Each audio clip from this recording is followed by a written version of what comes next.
Hey folks, been a little while, but I did say I would be back and I said I would cover Outlander, so here I am.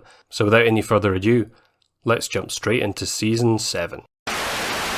Outlander is a historical time travel romance soap opera show now in its 7th season, chronicling the lives and loves of the Fraser family and extended family and semi-legitimate children and a few pals that they made along the way. Episode 701, A Life Well Lost, kicks off shortly after the end of last season, with Claire being brought to the gallows by the nasty madman Richard Brown.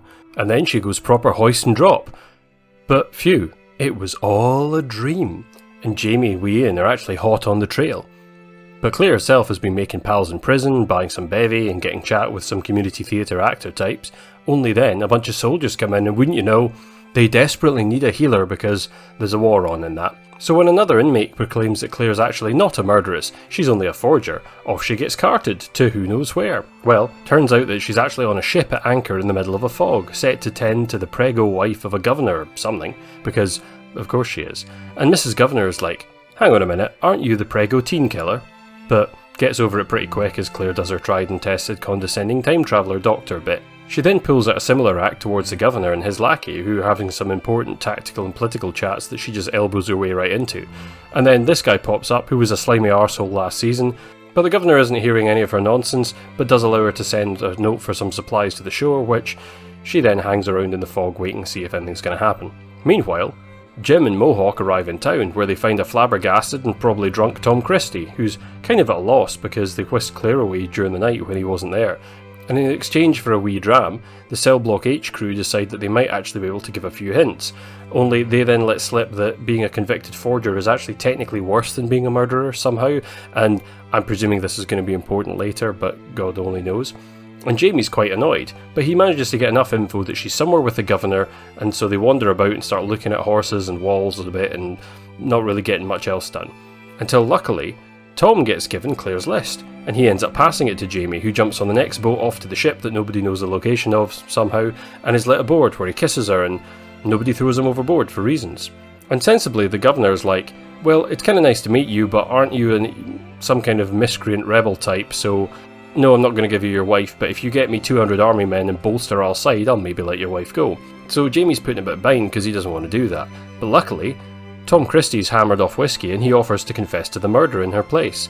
And Jamie's like, well, that's not really a good idea, Tom. Only Tom goes behind his back and does it anyway, and then goes tell Claire about it, and that's that.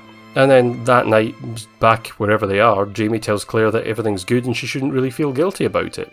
And then he goes off to tell bad guy Brown that actually all of his dudes are dead, and that he's next. Kaboom! Oh, meanwhile, Brian and Roger are off doing some kind of bit as preacher wife, and he drops a bit of modern day lingo and a blessing, and wouldn't you guess it, Window Glow Kebabs is there, and he's all like, yo, I'm back from the future as well, going to set me free. And Roger has half an idea to help him, but Bree's like, no, don't. So they pray for him instead, and everything's fine, I suppose. And that's that. End of episode. So what did I think? Well, it's been a wee while since Outlander's graced the telly, and we all know that back last season, Katrina's pregnancy and the whole, COVID lockdown and everything, and the scheduling problems to do with that, meant that they had to cut 4 episodes from the runtime of Season 6, and stuck them into Season 7. So, technically, I think the first 4 episodes of this season are basically Season 6 Part 2, or the remains of whatever book that most of that's drawn from. And it has had kind of a frenetic and breathless feel that plagued the previous season, and that's definitely very much the case here as well. Because there's so much happening in this episode that it starts to feel a little bit crazy, although it's not terrible, and as always the sets and the costumes all look great, and the acting isn't bad, at least, well, for the most part. And in fact, certainly in the case of Mark Jones, it was actually pretty solid. I mean, the scene with him and Claire, that felt really, really well played off, and both him and Chris Largan, also, who, the guy who plays Brown, they got to do a bit of drunk acting. But so, generally, there were some good sides to it. But that said, it would absolutely amaze me if this week was anybody's favourite episode of this show. I mean, this felt like about 3 episodes worth of events compressed awkwardly into an hour of TV, with Claire ripped out of prison, put on a ship, and then in a room, and then suddenly she's chatting with one guy, and then she's chatting with another, and then suddenly out of nowhere she's free, and it's a term from Tom that feels completely unearned, especially with, this being the very first episode of a new season. And it's a really strange way to start a season, and yes, I know I said technically this would have been originally part of the previous season, but the fact that both Jamie and Claire are essentially kind of screwed over until Tom decides that he's okay with being hanged for a crime that he didn't commit, and that's a solid way for things to go. And both Jamie and Claire also kind of just go along with it, and that sort of makes them feel kind of, not complicit, but kind of arseholes for just going, oh, well, there you go. Good work, Tom, I suppose. And one thing that I was kind of glad about was that for once we skipped the whole thing where Claire lucks into befriending one person who can suddenly get her out of the jam, which is what I assumed the story was going to do when suddenly she meets like the pregnant governor lady. I just assumed, oh great, so the pregnant governor lady is going to be happy that she helped her out, and then down the line will suddenly go, I don't believe she was really a murderer, boom. So yeah, aside from that, it was kind of a lackluster episode and one with a lot of little faults. Like, for example, like Claire is poached from jail, then freed, and then Richard Brown isn't aware of this at all. I mean, that seems kind of odd, especially as this show has really made this whole bundle of events feel like it took place over about one afternoon of real time. And yeah, similarly, it's like Brown maybe being killed by Jamie. It seemed a bit odd because we didn't see the death on screen. It just felt kind of bizarre. But as I said, him just sort of randomly wandering in his room drunk one evening, looks like he didn't know anything about her getting away with it or everything that's happened. But also in a more general sense, to do with the ship, and the ship was hidden in this cloud of really, really bad CGI fog, and both Jamie and Tom still managed to row out to it, no bother, and just after this guy made a point of saying, no, you won't find the boat, but I'll be there at the port, and I'll, take all the stuff off you and take it to the ship, and yet everybody has no problem finding the place at all. It just seems rather bizarre, because he says that to Tom, and then 5 minutes later he's actually on deck when both Jamie and Tom arrive, which is strange. And then Claire's allowed to just div about on the ship, just when everybody else thinks she's still a murderess who killed like a lassie and cut a baby out of the corpse. And yet they're all like, no, that's fine, look at my pregnant wife, and also go and make us some tea and other things and put a dash of rum in it, lady who could easily try and poison us and escape. I mean, it just didn't make a lot of sense. Also, bad dialogue like... Well, where are we going? I'm afraid we're in a hurry, madam.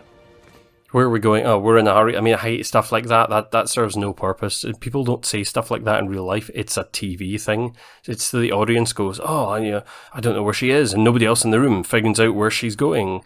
When actually it's the kind of thing the guy would just say, we're going there, or he would just say, shut up. None of your business. But instead he's like, we're in too much of a hurry to talk about it. It's like, it feels like it was writing straight out of the bad TV handbook. As for the Bree and Roger story, I'm not even sure what that was all about. I mean, it kind of seems like it's just there to give them something to do, but also to remind us that Doner Kebab Winnebago even exists, and that the Ocracoke Stone Circle is there, apparently, which I don't remember it being in Ocracoke, but anyway, apparently there's another stone circle there. So, yeah, it seems like a bit of a letdown, this. So yeah, here we are, brand new season, and I'm remembering why it was I was kind of getting a bit done by the end of this show last season. And I don't know if it's a problem with the adaptation of the books, or if the story by this point in the series novels has just come a bit silly, and at the point where it just feels a bit pedestrian and boring. But to me, this was a bad episode. It was kind of languid, it was dull, and it was one that took every tense moment and just kind of tossed the tension away almost immediately. I mean, we had episodes of build-up towards this at the end of last season, and I'm supposed to think that this is a satisfying payoff to everything that happened. Well, it's not. So, frankly, it was kind of a strange episode that crammed in far too much stuff, trying to tie everything up far too fast. And again, as I said before, that was the curse of Season 6. So all we can hope is that this is part of leftover script stuff, and that in a few episodes' time, when they kick into Season 7 proper, things will actually fall into place with a more interesting story. But for the moment, and the time being, call me wholly unimpressed. But other than that, until next time, all I've got to say is thanks for listening, and these have been my grumpy opinions.